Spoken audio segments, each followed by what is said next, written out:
चलिए, तो एक और मार्केट एक्सपर्ट के साथ करते हैं बातचीत। और आज हमारे साथ फोर्ट कैपिटल के सीनियर फंड मैनेजर पराग ठक्कर साहब जुड़ चुके हैं। पराग सर के बारे में मैं कुछ बातें आपको बता देती हूँ। सर कॉमर्स ग्रेजुएट हैं जय हिंद कॉलेज से, और 4 साल से अधिक का एक्सपीरियंस एचडीएफसी सिक्योरिटीज़ के साथ रहा है। 6 साल से अधिक का एक्सपीरियंस आईसीआईसीआई प्रू एएमसी में एज फंड मैनेजर सर का रहा है।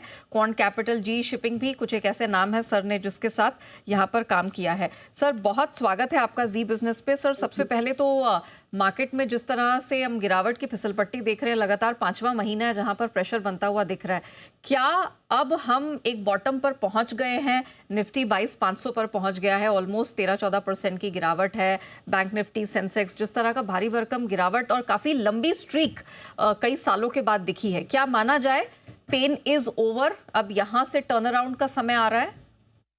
मेरा ये मानना है कि देखिए, जब लास्ट ईयर निफ्टी 26,000 हुई थी और रिजल्ट्स जो आने वाले थे वो काफी वीक आने वाले थे, बिकॉज गवर्नमेंट स्पेंडिंग काफी कम थी और आरबीआई ने भी लिक्विडिटी काफी टाइट रखी हुई थी इन्फ्लेशन को कंट्रोल करने के लिए। और प्लस काफी ज्यादा पैसा आरबीआई को डालना पड़ा रूपी को स्टेबलाइज करने के लिए। तो उसके चक्कर में इकोनॉमी स्लो डाउन हो गई और 2-3 क्वार्टर खराब गए। इन बिटवीन ट्रम्प साहब के आने से टैरिफ का जो माहौल बना, और एक माहौल बना कि यूएस में ही सिर्फ ग्रोथ है। फिर लास्ट 15 दिन में जो है डीप सीक के कारण एक माहौल बना कि चाइना में ग्रोथ है। तो China, MSCI China China index 26% ऊपर है, जबकि हम 7% नीचे हैं आफ्टर अक्टूबर।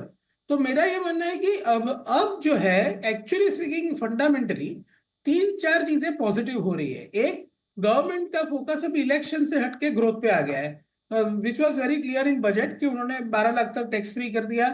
फिस्कल प्रूडेंस रहने की बात की, 4.4% फिस्कल डेफिसिट की बात की। तो गवर्नमेंट का बोरोइंग जो है वो थोड़ा सा कम रहेगा, which is very positive for bond market. तो हम देख रहे हैं कि इंडिया 10 ईयर इज एट 6.7%। तो वो एक बहुत अच्छी बात हुई। फिर आरबीआई ने रेट कट किया, आरबीआई ने लिक्विडिटी इन्फ्यूज की, और every time when there is a liquidity shortage RBI liquidity डाल रही है सिस्टम में। तो ये सब का जो रिजल्ट आएगा वो अगले 2-3 क्वार्टर के बाद आएगा। तो अभी जो ये डीप सेक, और बिकॉज मार्केट बहुत सारे हेज फंड्स और रिटेल और एचएनआई लोगों से चल रहा है, तो कोई फंडामेंटली ये ध्यान नहीं दे रहा है कि अगर हमारा ईपीएस 1250 से 1300 है FY 2027 का, तो 22,500 पे करीबन करीबन 5.75-6% यील्ड पे है अपन, अर्निंग यील्ड, और 6.7 ही बॉन्ड यील्ड है। तो 1% का ही डिफरेंस रह गया है। जनरली फंडामेंटली ये लेवल पे बॉटम बननी चाहिए, और बॉन्ड यील्ड जो है वो ऊपर जाने का कोई चांस नहीं है, बिकॉज आरबीआई लिक्विडिटी प्रोवाइड करेगा। RBI already repo rate cut कर रहा है, तो अर्निंग यील्ड बढ़ने वाली है यहाँ से। लेकिन अगले 2-3 क्वार्टर लगेंगे उसमें डेफिनेटली, ऑफकोर्स। मेरी चैनल चेक के हिसाब से cement will do better in March quarter, excluding south cement companies. लेकिन वो अभी थोड़े से जगह पे ग्रीन शूट्स है, हर जगह पे ग्रीन शूट दिखते हुए टाइम जाएगा। रूरल कंजम्पशन थोड़ा सा वापस आ रहा है, वो एक अच्छी बात है। और कंपनी स्पेसिफिक बात करें, बॉटम अप लेवल पे बात करें, तो जैसे मैं कहता हूँ कि ऐसे लेवल पे, जब ऐसे मार्केट में अनसर्टिनिटी हो, अगर कोई प्रमोटर काफी अपने शेयर्स लेता है, और डिस्क्लेमर के साथ कहूंगा मेरे पोर्टफोलियो में स्टॉक है, और मैं ये कहना चाहूंगा कि जो भी इन्वेस्टर आपके सुन रहे हो वो अपने फाइनेंशियल एडवाइजर से एडवाइस लेके ही शेयर खरीदे। ये कोई मैं आज के लिए रिकमेंडेशन नहीं कर रहा हूँ। लेकिन suppose Jindal steel and power जैसा स्टॉक है, अभी उनके इतने सारे, उनके आप अर्निंग कॉल सुनिए, उसमें क्लियर लिखा है कि अगले साल 60% कैपेसिटी एडिशन हो रहा है। नेट डेट टू इबिटा फिर भी 1.5x के ऊपर नहीं जा रहा है, और हर नया प्रोजेक्ट जो है उसका आरओसी 15% से ज्यादा बनेगा, ऐसा वो बोल रहे हैं। और ऐसे 60% ऑफ द प्रोजेक्ट नए एडिशन हो रहे हैं अगले साल। तो इसीलिए प्रमोटर ने अभी अभी 800 करोड़ का माल लिया है, which is slightly less than 1% stake in the company. तो ऐसे ऐसे बॉटम अप अपॉर्चुनिटीज काफी दिख रहे हैं। कल फॉर एग्जांपल हमारी दूसरी पोर्टफोलियो कंपनी है इंडिया शेल्टर फाइनेंस, उसका एनालिस्ट डे था। The vibes which we got was extremely positive. Company काफी अच्छा करेगी। अभी 7,500 करोड़ का एयूएम है, तो 2030 में 30,000 करोड़ का एयूएम और 4% आरओए, मतलब 1,200 जी। करोड़ क्या पैट कर सकती है। जी। तो काफी सारी बॉटम अप अपॉर्चुनिटीज तो अभी मिलने लगी है। ये मार्केट एग्जैक्टली बॉटम आउट होगा कि नहीं, वो तो हेज फंड्स और एफआईआईज के हाथ में है। कि लेकिन फंडामेंटली एब्सोल्युटली मैथमेटिकली स्पीकिंग यहाँ पे बॉटम बनना चाहिए।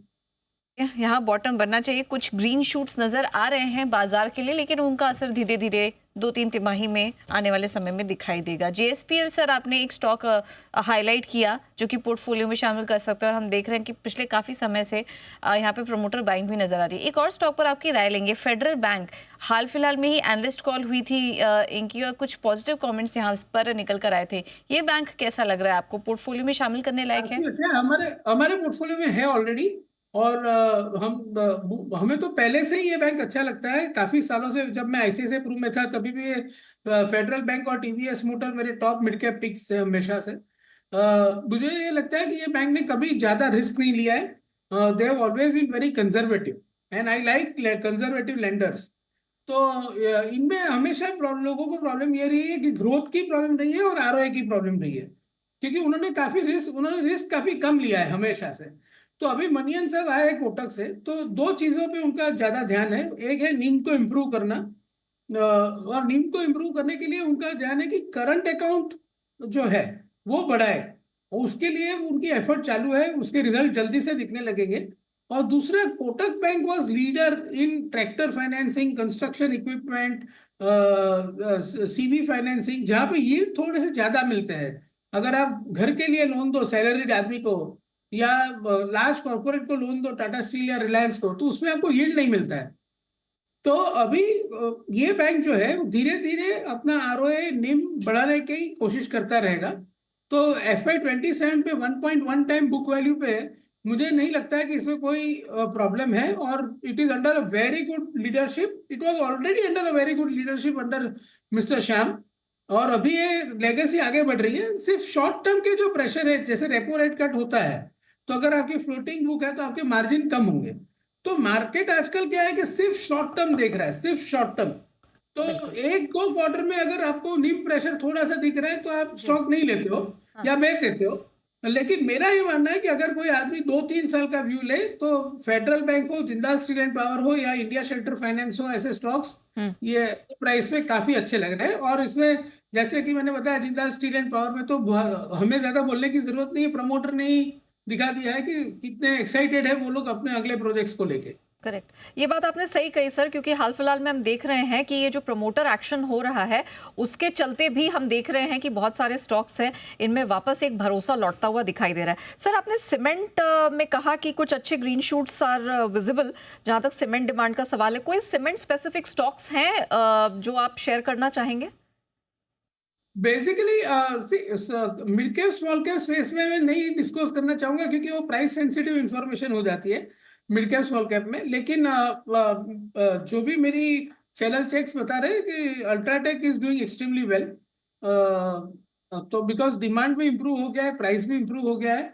तो आई थिंक अल्ट्राटेक का मार्च क्वार्टर का रिजल्ट और उसके बाद के रिजल्ट्स काफी इंप्रूव होने चाहिए, बिकॉज सीमेंट के प्राइसेस 10 साल की बॉटम पे थे जब Q3 का रिजल्ट आया।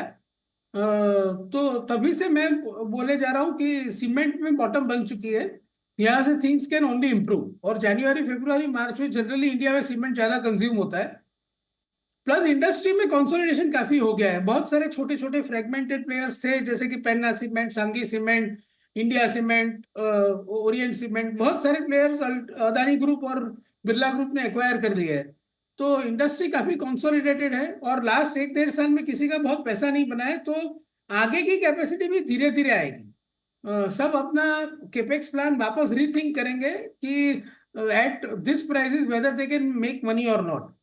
ऐसे ही सेम स्टील में, जैसे मैं कि आपको वापस स्टील पे आता हूँ कि परसों टाटा स्टील के नरेंद्र जी ने भी एक इंटरव्यू दिया था, जिसमें बोला था कि अगर इसी तरह से चाइना की डंपिंग चालू रही और स्टील के प्राइस ऐसे रहे और प्रॉफिटेबिलिटी और रिटर्न रेशियो इतने कम रहे, तो इट इज डिफिकल्ट कि आगे स्टील का ब्रांड लगाना। तो ये आपको बताता है कि ये बॉटम ऑफ द फॉर्मेशन, मतलब formation of the bottom cycle है। राइट। तो यहाँ जी। अगर टाटा स्टील बोल रहा है कि मुझे कैपेक्स लगाने में मेरा रिटर्न नहीं मिल रहा है, तो ऐसे प्राइसेस हो गए बिकॉज ऑफ चाइनीज डंपिंग, तो दैट मीन्स कि एसबीआई के चेयरमैन ने भी बोला था कि जैसे for example private sector capex की उनको क्वेश्चन किया गया था, तो उन्होंने बोला स्टील में कैपेक्स नहीं हो रहा है। तो पॉइंट है कि ये जब जब कोई भी कमोडिटी में जब ये बात आ जाती है कि प्राइसेस ऐसे नीचे हो या मार्जिन इतने नीचे हो या रिटर्न रेशियो इतने नीचे हो कि नया कैपेसिटी डालने में आदमी 2 बार सोचता है कि नहीं डालता है, पोस्टपोन करता है, तभी जनरली बॉटम बनती है इन सब कमोडिटीज में। Correct correct, valid point sir. Parag sir, thank you so much समय निकालकर हमारे साथ जुड़ने के लिए और बताने के लिए कि कौन कौन से स्टॉक्स हैं, सेक्टर्स हैं, स्पेसेस हैं जिन पर अब ध्यान देने की जरूरत है और कौन से फैक्टर्स हैं मोस्ट इंपॉर्टेंटली जो अब मार्केट में यहाँ पर टर्न अराउंड की तरफ इशारा करते दिखाई दे रहे। Thank you so much sir आज हमारे साथ जुड़ने के लिए।